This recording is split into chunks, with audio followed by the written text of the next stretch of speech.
السلام علیکم دوستو، میں ہوں آپ کا ہوسٹ محمد شہزاد۔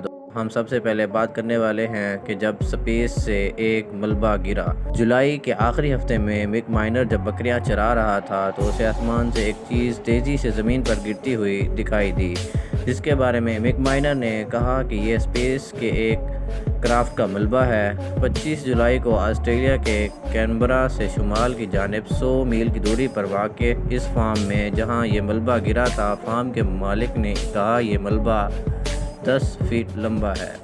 ناسا نے بیان جاری کرتے ہوئے کہا کہ اسپیس ایکس نے تصدیق کی ہے کہ ملبہ ان کی ہی اسپیس کرافٹ کا ہے جو کہ الگ ہو کر زمین کی حدود میں داخل ہو گیا تھا۔ مک مائنر نے کہا ہے کہ اگر ملبہ مانگا جاتا ہے تو اس کا معاوضہ لیں گے، لیکن ماہرین کے مطابق اگر خلا سے گرنے والا ملبہ انسانی یا مالی نقصان کی وجہ بنتا ہے تو اسی صورت میں ہرجانہ ادا کیا جاتا ہے۔